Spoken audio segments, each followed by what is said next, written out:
Shabbat Shalom. Damos la bienvenida a todos los que están conectados por Instagram. Y pues agradecemos de que estén en esta oportunidad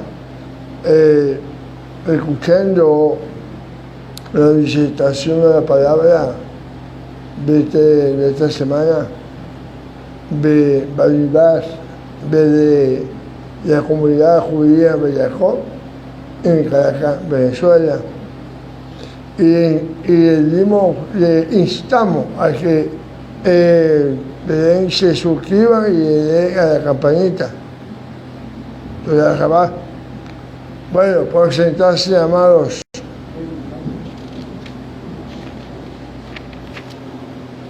Hoy vamos a comenzar un nuevo ciclo de lectura. Estas lecturas están condensadas en el libro llamado Bamidbar, conocido por Números. La primera lectura de la porción que corresponde a este Shabbat lleva por nombre justamente Bamidbar, que traducido literalmente significa en el desierto. Cuando Hashem redime al pueblo judío de Egipto, consideró por qué ruta ellos, los hebreos, deberían viajar hasta la tierra prometida. El camino más directo hacia la tierra prometida lo conducía a través del territorio filisteo, pero alternativamente Hashem podía conducirlo a través del desierto rodeando la tierra filisteas. ¿Por qué Hashem ordenó a los judíos tomar la menos aconsejable y la más larga ruta? La explicación dada es que, entre otras consideraciones, Hashem no permitió a los hijos de Israel pasar por territorio filisteo, porque los filisteos eran adoradores de ídolos. El Eterno quiso eximir a los hijos de Israel de ver las imágenes y objetos idólatras que estaban ubicados por donde quiera de la tierra, en aquella tierra. A pesar de sustentar y proteger aquella masa de gente, aquella masa del pueblo de judíos, aquella vasta nación emigrada de Egipto hacia la deshabitada y peligrosa región, iba a requerir que Hashem realizara muchos milagros. Aún así, Hashem resolvió el viaje a través del desierto a fin de huir de un culto idólatra. El culto filisteo estaba entonces relativamente en un alto nivel. Debo de recordar a ustedes, amados hermanos, que los hijos de Israel que recién estaban saliendo de una cultura totalmente pagana e idólatra, como la cultura egipcia. En su mayoría, durante tantos años, habían sido parte de ellos. Si es así, pregunto, ¿no creen ustedes que hubiera sido deseable para los judíos mezclarse y creer aprender de esa filisteo, teniendo el antecedente de vivir tantos años entre los egipcios? Claro que sí. Es un peligro realmente. Y Hashem evitó que esto sucediera, ya que los judíos habían salido de una cultura egipcia, habían salido de Egipto, pero déjame decirle que Egipto no había salido de sus corazones. Acordémonos que el pueblo judío que abandona Egipto era un pueblo inculto realmente, ya que durante muchísimos años, por generaciones, eran hacedores y colocadores de bloques de adobe, como dicen en algunos lugares, ladrillo realmente. Y ellos estaban, y justamente por tener ese tipo de tarea, estaban desprovistos de algún logro cultural. El propósito de Hashem era llevarlos a la tierra prometida, antes de introducirlo y prepararlos para la entrega de la Torah. Más tanto ya, por tal motivo el Eterno no deseaba que los Bene Israel tuviesen contacto con los filisteos. ¿Por qué?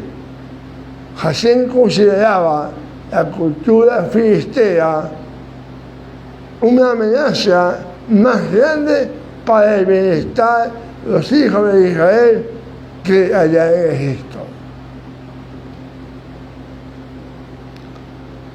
Los judíos podían sentirse, amados, atraídos a ella y más tarde ser tentados a comprometer las enseñanzas de la Torah. ¿Qué es lo que el Eterno quiere enseñarnos y darnos a entender con su actitud? Es sabido, y ustedes saben también, que lo que hacen algunas sectas diabólicas, hacen ritos, hacen muchas cosas que realmente no vale la pena, no es necesario entrar en detalles, pero mezclan lo santo con lo profano. Este es entonces el motivo por el cual nuestro Padre Celestial decide guiar por el desierto a los hijos de Israel para evitar así toda influencia de cultura filistea. ¿Cuál y el porqué de esa actitud de Hashem por el pueblo judío, especialmente con esta generación? ¿Por qué? ¿Qué había de especial con esta generación? Después de crear, amados, después de crear el Eterno a la humanidad, Hashem, por decirlo de una manera, se desilusionó de una generación a otra. Porque, ¿qué pasó con la generación de diluvio? Se rebeló con él, y así también lo hizo la generación de la dispersión.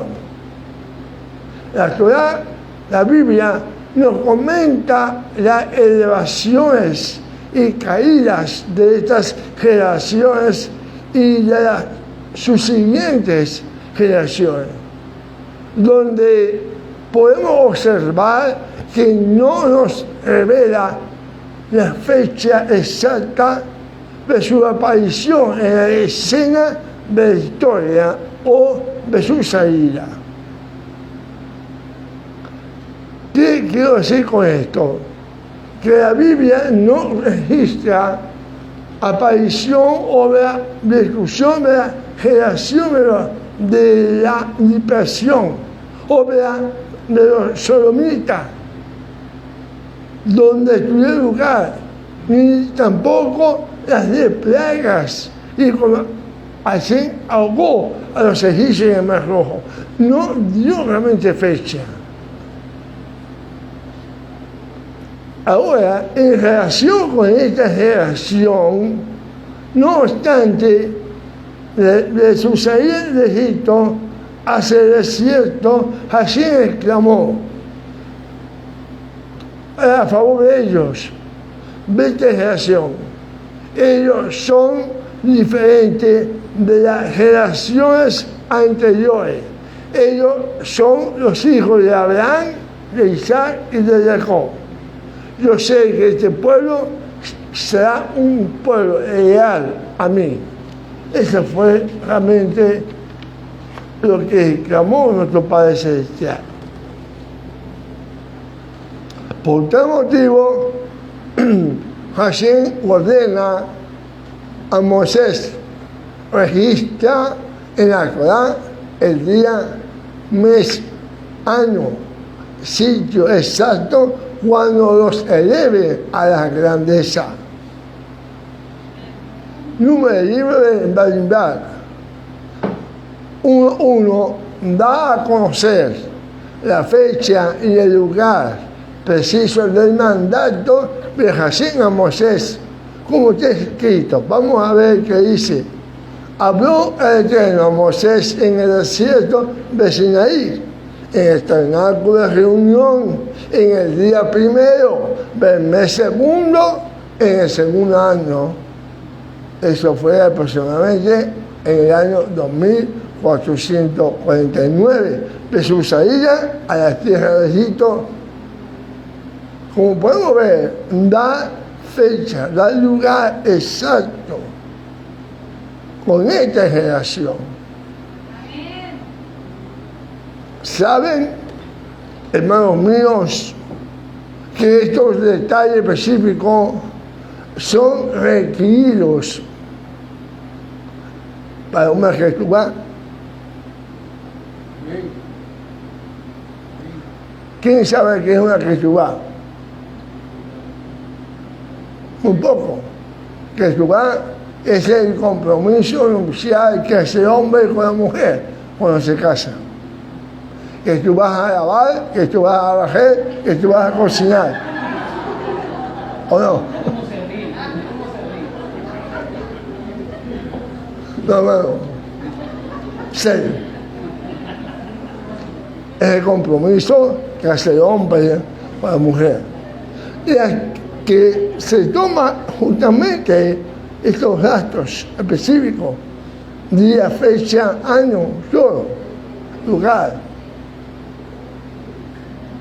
Esto me demuestra que esta generación, este pueblo judío, fue escogido por Hashem entre todas las naciones. Amén. Tiempo mucho después, cuando Hashem habla con Jeremías diciendo, Jeremías capítulo 2, versículo 2, anda y clama a los oídos de Jerusalén diciendo: así dice Adonai, me he acordado de ti, de la fidelidad, de tu juventud, del amor, de tu desposorio, cuando andabas en pos de mí en el desierto, en tierra no sembrada.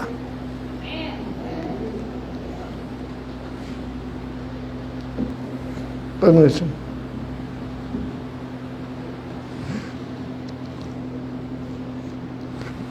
No mucho calor.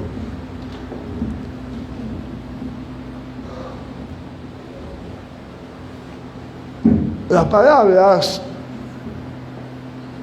Bamibar, Sinaí o Sinai, en el desierto de Sinaí, Hashem va a conocer que coge este lugar como adrede para entregarnos su Torah, sus instrucciones divinas.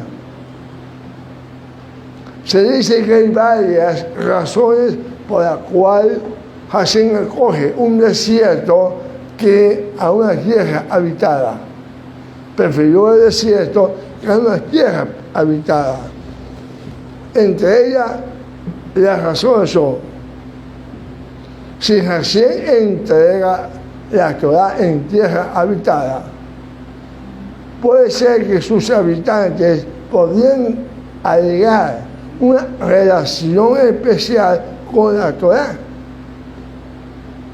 Hashem habla a los judíos en el desierto, tierra de libre acceso, con el propósito de incluir a todo judío que tiene una parte y obligación en la Torah, y por ayudar a todo aquel semejante al judío. Al revelar Hashem la Torah en el desierto, nos enseñó que al fin de volverse grande en estudio, uno debe hacerse a sí mismo como un desierto. Esto sería como sin dueño. Esta palabra, que es la palabra hebreo que, ¿verdad? Al igual que un desierto es libre, así debemos de ser nosotros, debemos de ser humildes. Humilde es la conciencia de la propia pequeñez de uno. Repito, humildad es la conciencia de la propia pequeñez de uno. Es una virtud necesaria para tener crecimiento en el estudio de la Torah. Hablando de humildad, muchas veces, yo he hablado muchas veces de humildad.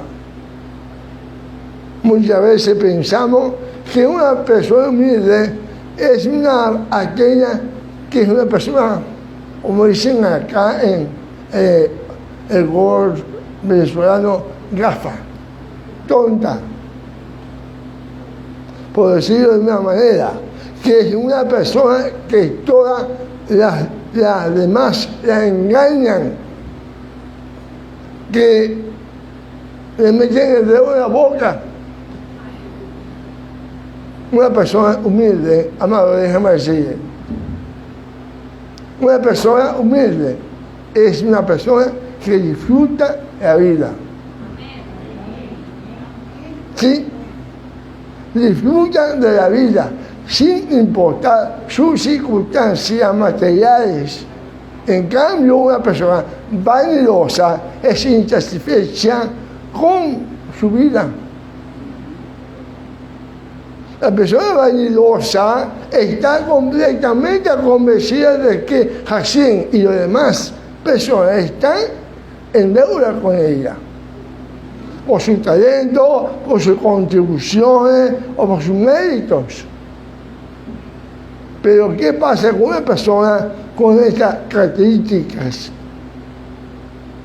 Que si no está suficientemente recompensada con reconocimiento, incluso con dinero, esta persona sufre de descontento y frustración. Y por supuesto no estará de acuerdo con usted ni con nadie, obviamente. Otra ventaja de una persona humilde a una persona activa, que los vaivenes de la vida se resienten más en una persona activa que en una persona humilde. la que era humilde puede vencer los problemas, inconvenientes y situaciones desagradables de la vida. La altiva no. Una persona humilde hace amigo de verdad. Una persona increíble no, ya que la vanidosa, por su vanidad, la persona vanidosa, por su vanidad, no puede perdonar a aquellos que la ofendan, que les pueden ofender. O las tratan con deferencia. Por todas estas causas, será dificultoso llevarse bien con las demás personas. Volviendo al punto del estudio de que debemos ser como un desierto, también implica que un judío de estar listo para sacrificar ciertas cosas antes que la Torah. Una característica adicional del desierto es su vaciedad, el vacío. El intelecto de un creyente y estudioso de la Torah debe ser como el desierto, libre de elementos extraños. Cuando las personas que vienen para acá, que vienen de un trasfondo diferente al nuestro, debe ser así, como el desierto, libre de elementos extraños, para que pueda asimilar lo que está recibiendo acá. Antes que los pensamientos de la Torah puedan enraizarse en él. Yo soy de lo que creo que una persona vanidosa no está en sí misma. Primero, yo, y segundo, yo. Es una persona como yo. ¿Ok? Es una persona individualista que solo piensa en sí misma. Y la otra persona me importa un comino. Esa persona que no piensa en la colectividad, yo considero que es una persona inmadura. Una persona que es individualista, no piensa en la colectividad, es una persona inmadura. Una persona inmadura solo piensa en sí misma. Es señal de no ver más allá de su nariz.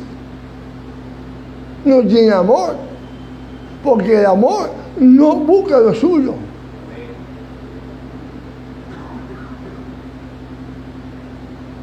Una persona inmadura solo busca su propia felicidad y se relaciona con otro con el fin de ¿qué? De satisfacer sus propios deseos.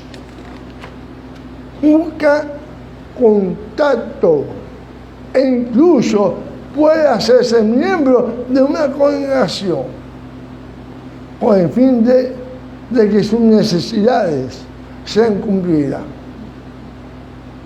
Son necesidades de amor, consideración, relación social, que su madurez no le permite. Individualismo puede ser un deseo de satisfacer el yo, no necesariamente hallándose de los demás, sino relacionándose con el colectivo, pero siempre con el yo, con uno mismo, el yo en el centro. El comunismo, no voy a hablar de política, pero hay un ejemplo, el comunismo, déjeme decirle que tomó un principio divino para llevar a cabo una visión equivocada. El principio del predominio del colectivo sobre el individuo. Me explico, el colectivo es más importante que el individuo, que es lo que habíamos ahí, ¿se acuerdan? El individuo deja de buscar lo suyo con el fin de beneficiar el colectivo. Así se fortaleció el movimiento comunista y llegó a tener mucho poder durante un tiempo. Porque el fin no era ese, era enriquecerse un grupo, por lo demás no. No porque su visión haya sido correcta, sino porque la manera de llevar a cabo la visión se basó en un principio divino. Si una persona aprende a considerar el colectivo como más importante que ella misma, podrá llegar a formar, junto con otros que tienen el mismo pensamiento, un cuerpo tremendamente potente. Trabajar en grupo es algo muy importante para el desarrollo del reino de los cielos. Aquí, amados, debemos de trabajar colectivamente para el reino de los cielos. Pero déjame que hay alguno que no tiene esa, ¿cómo es la frase? De posesión, que no tiene identidad de pertenencia, como si esto no fuera de ellos. Si ven, se le antoja al niño o al jovencito con un lápiz y rayar los asientos, su madre o su padre lo permiten. No tiene la identidad de pertenencia. Esto es de ustedes, amado. Es todos ustedes. Debemos trabajar en grupo. Es algo muy importante, amado, para que podamos desarrollar el reino de Dios. Este principio no lo estoy diciendo yo, lo podemos ver en el libro de los Hechos. En el libro de los Hechos. En esta pareja encontramos un equilibrio correcto entre el individuo y el colectivo. Cada uno fue contado, dice la palabra. Cada uno fue contado, como está escrito. Tomar el censo de toda la congregación de los hijos de Israel, por sus familias, por las casas de sus padres, con la cuenta de los nombres, todos los varones por su cabeza. Es decir, el individuo cuenta, obviamente, pero está dentro de un colectivo más importante que él.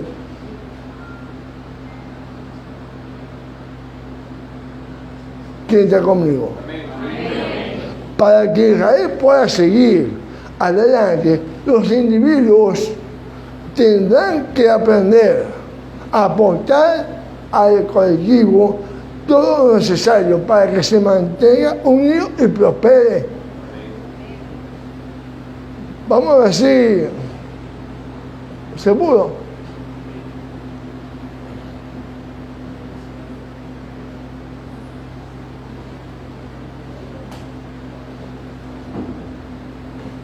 En eso, no, es que,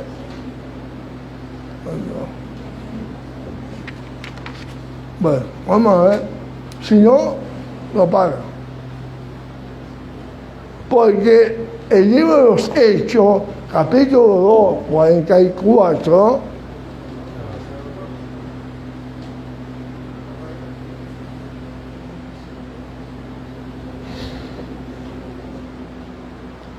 no, apaga eso entonces, ese no es. Eso viene después. Ok, disculpe. Bueno, entonces, capítulo 2, 44, Hechos. Todos los que habían creído estaban juntos y tenían en común todas las cosas.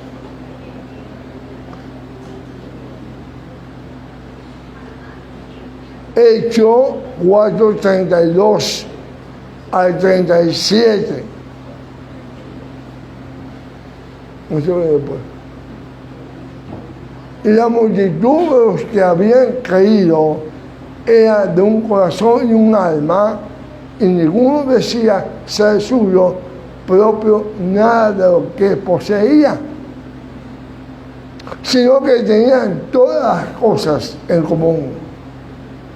Y con gran poder los apóstoles daban testimonio de la resurrección del Señor a donde suba. Y abundante gracia era sobre todos ellos. Así que no había entre ellos ningún necesitado, porque todos los que poseían heredades o casas las vendían y traían el precio de lo vendido y lo ponían a los pies de los apóstoles. Y se repartía a cada uno según sus necesidades.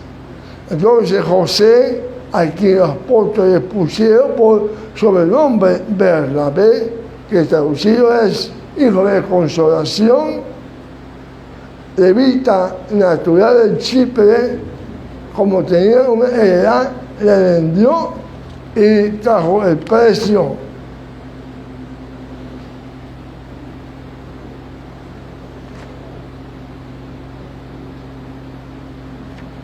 Y por la mano de los apóstoles se hacían muchas señales y prodigios en el pueblo y estaban todos unánimes en el pórtico de Salomón. No estoy tratando de decirle a ustedes, traigan todo para acá. No. No. Tengan sentido de pertenencia, amado. No que estoy diciendo, ven a su casa y la echen en el apoyo. No. Hazme shalom, que Dios me libre.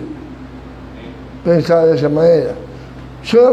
No solamente era la parte material, que ellos compartían, que estaban todos unidos, sino la parte espiritual.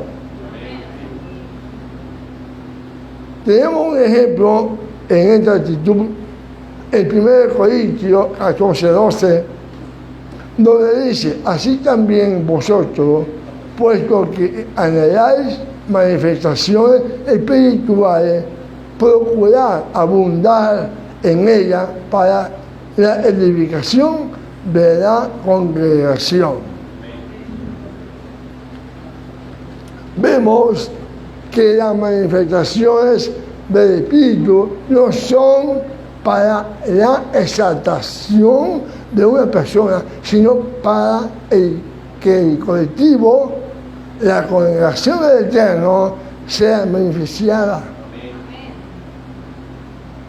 Hay de aquel que busca sea dones del Espíritu para su propia exaltación y para su enriquecimiento económico.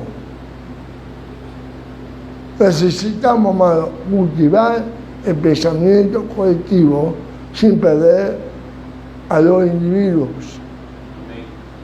Debemos negarnos a sí mismos por causa del reino de Dios, para que el reino de Dios prospere por medio de mi aportación. Y de esa manera yo también prospero no porque busque lo mío, sino lo del reino de Dios.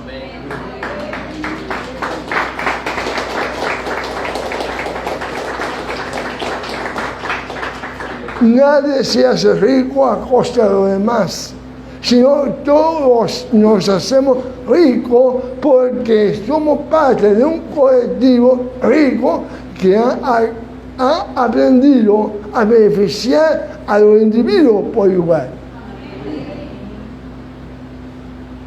Cuando el Eterno sacó a nuestro pueblo de Egipto, Él no hizo acepción de personas. Él no hizo acepción de personas, escogiendo a uno y a otro no, sino que escogió a todos como si fueran uno solo. Amén.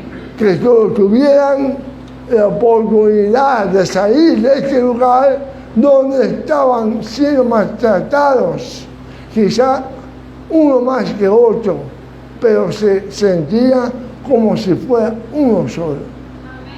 Estamos tratando, amado, de hace tiempo para acá, salir de acá. Y hay un obstáculo que es el pago del impuesto. El dinero de la compra está, pero no hemos podido ni siquiera reunir la décima parte de lo que cobran el impuesto. Ni el 10%, amado. Y el llamado fue para todos, no para Abraham, para Nogia, para todos. Porque debo decir, no porque Nogia, Abraham tenga sentido de pertenencia a ellos solos, no, los tenemos todos. ¿O no? Amén. Amén. Así que hay poco. Bueno. A pesar de que Hashem nos trata individualmente, Él nos ve unidos a otros, entrelazados como la manga de David. Aunque esto no está bien, porque realmente porque no está como tiene que ser, entrelazada.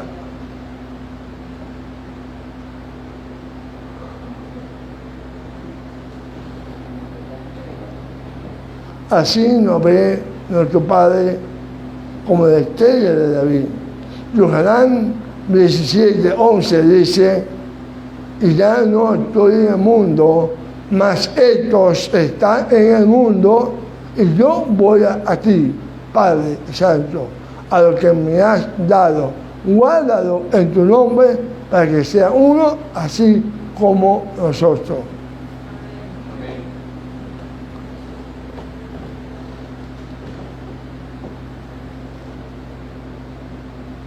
Quisiera que se pusiera de pie, amado, y que todo aquí ha sido, le han echado alcohol. O sea, la mano la tiene desinfectada. Así que no hay temor de que se puede tomarse la mano cada uno, de uno al otro, para hacer una oración, amado. Avino Shema Shemai, Padre nuestro que estás en los cielos. En estos instantes queremos pedirte que ponga en nosotros el sentir de unidad, de armonía, de comprensión los unos por los otros. Quita, Señor, toda apatía, toda falta de amor y todo lo que no viene de ti. Llénanos a través de tu Espíritu Santo de ese amor sobrenatural que solo tú puedes dar y que así unidos, como estamos en esta forma simbólica, puedan estar nuestros corazones en el nombre de Yeshua HaMashiach. Amén. Ahora sí, puede sentarse, amado. Ahora, quiero pedir también que repitan conmigo esta oración que vamos a ir, aquí se proyectar para que la hagamos al unísono, ¿verdad? Fuertemente. Entonces, repiten conmigo. Señor Padre mío, queremos estar unidos como un solo cuerpo. Hemos recibido tu palabra que el mundo conoció. Guárdanos de todo mal y santifícanos en tu verdad. Hemos creído en tu Hijo Jesús Mashiach, el cual es uno en ti, como somos nosotros uno en él. Amén.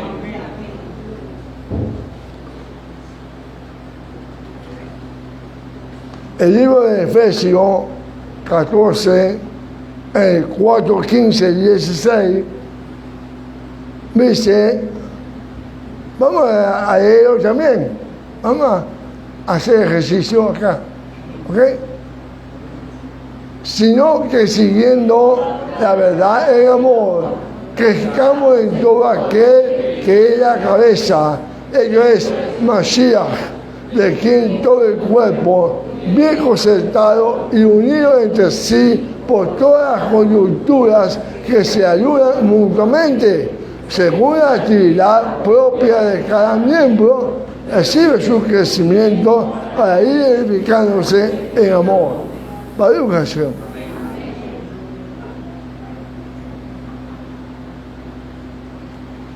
Ahora, en esta segunda parte, quiero hablar de cómo trabajar unidos. Amado, cada uno de nosotros tenemos dones y talento que el Eterno nos ha dado. Cuando ponemos a la disposición de nuestro Padre estos dones y talentos para el reino de Dios, y lo ponemos en práctica dentro de nuestra comunidad, lo ponemos a trabajar. Es así, entonces, cuando empezamos a crecer y a crecer y a crecer de muchas formas y de muchas maneras. Vamos a leer este pasaje de Mateo que dice, porque el reino de los cielos es como un hombre que yendo lejos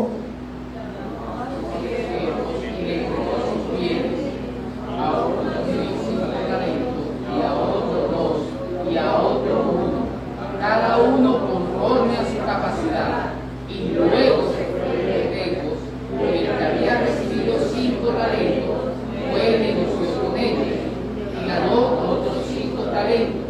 Asimismo, el que había recibido 2 ganó también otros 2, pero el que había recibido 1 fue, cavó en la tierra y escondió el dinero de su señor.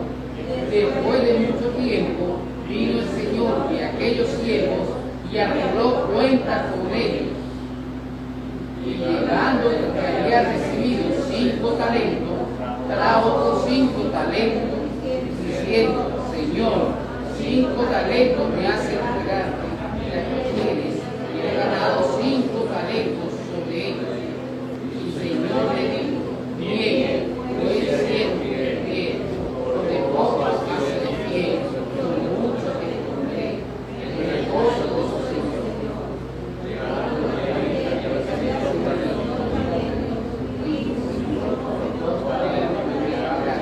Aquí tiene.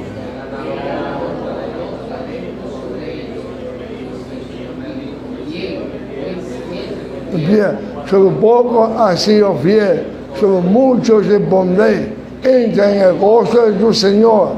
Pero llegando también el que había recibido un talento dijo, Señor, te conocía que hombre duro, que ciegas no sembraste y recoge donde no esparciste.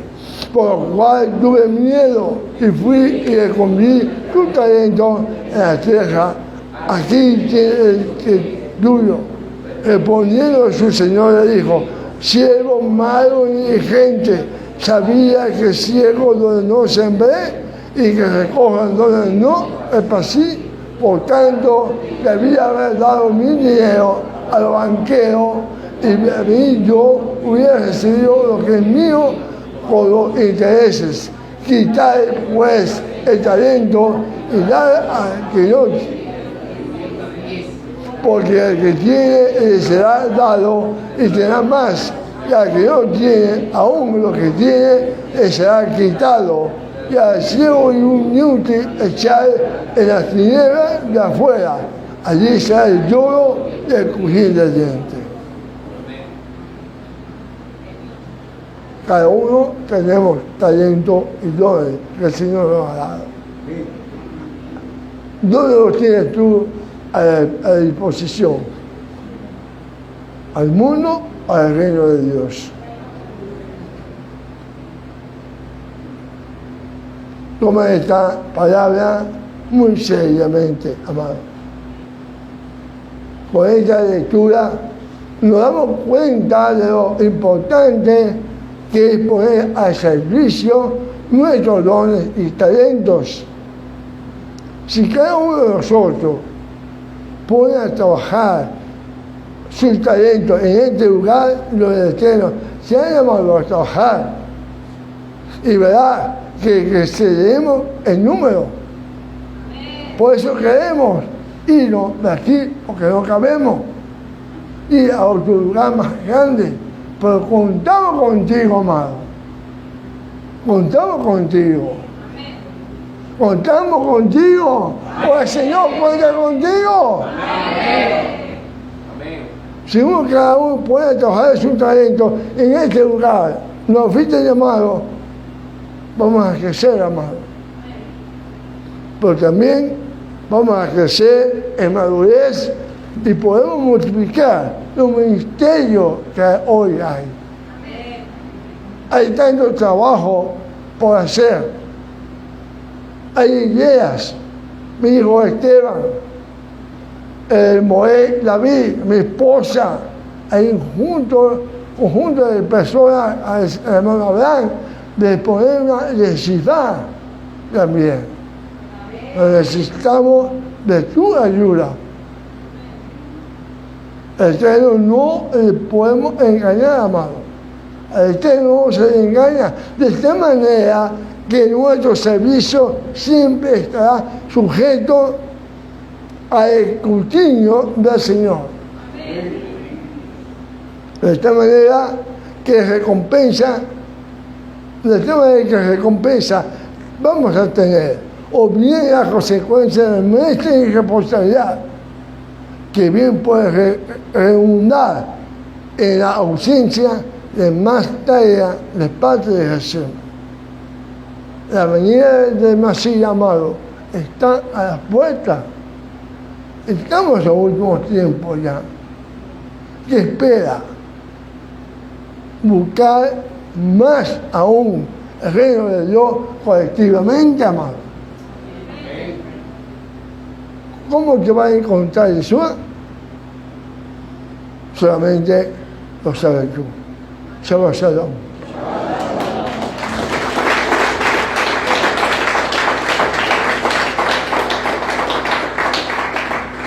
Doy gracias por a los que están conectados en Instagram. Muchas gracias por su paciencia y Shabbat Shalom.